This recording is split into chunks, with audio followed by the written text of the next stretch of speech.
तो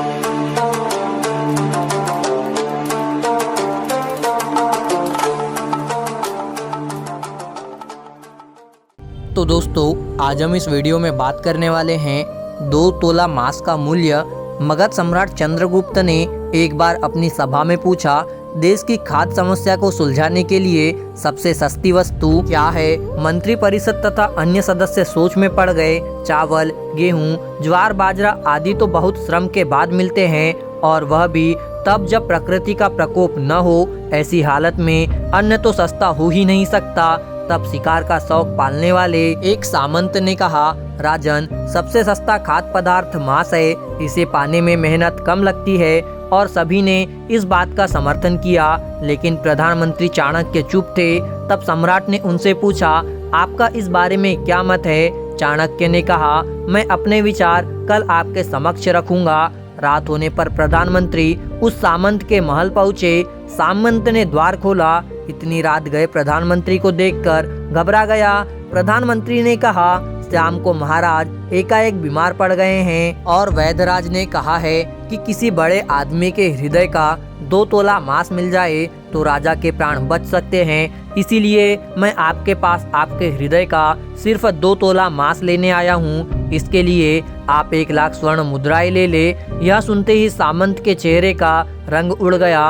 उसने प्रधानमंत्री के पैर पकड़कर माफी मांगी और उल्टे 1 लाख स्वर्ण मुद्राएं देकर कहा कि इस धन से वह किसी और सामंत के हृदय का मांस खरीद ले। प्रधानमंत्री बारी बारी सभी सामंतों, सेना अधिकारियों के यहाँ पहुँचे और सभी से उनके हृदय का 2 तोला मांस मांगा, लेकिन कोई भी राजी न हुआ।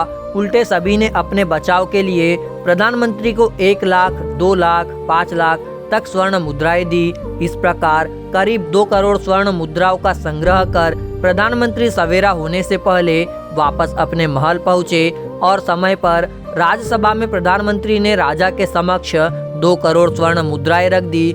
सम्राट ने पूछा, यह सब क्या है। तब प्रधानमंत्री ने बताया कि 2 तोला मांस खरीदने के लिए इतनी धनराशि इकट्ठी हो गई, फिर भी 2 तोला मांस नहीं मिला। राजन, अब आप स्वयं विचार करें कि मांस कितना सस्ता है। जीवन अमूल्य है। हम यह न भूले कि जिस तरह हमें अपनी जान प्यारी है, उसी तरह सभी जीवों को भी अपनी जान उतनी ही प्यारी है, लेकिन वो अपने जान बचाने में असमर्थ है। और मनुष्य अपने प्राण बचाने हेतु हर संभव प्रयास कर सकता है।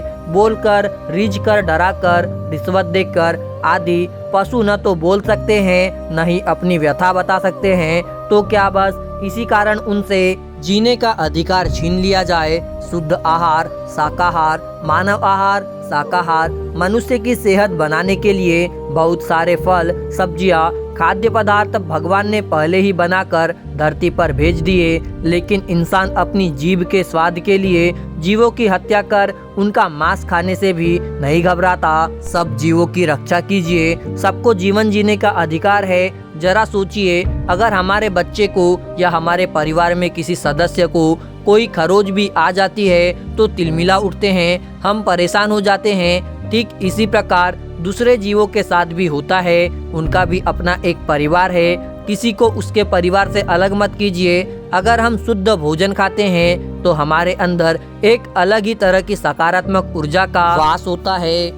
दोस्तों, आपके लिए बहुत मेहनत से पोस्ट लाते हैं। एक लाइक जरूर करें और कमेंट्स करके जरूर बताएं कि वीडियो आपको कैसा लगा, और चैनल को सब्सक्राइब जरूर से ही करिएगा। मुझे पूरा यकीन है आपका दिल बहुत बड़ा है। आप इस पोस्ट को लाइक और चैनल को सब्सक्राइब जरूर करेंगे।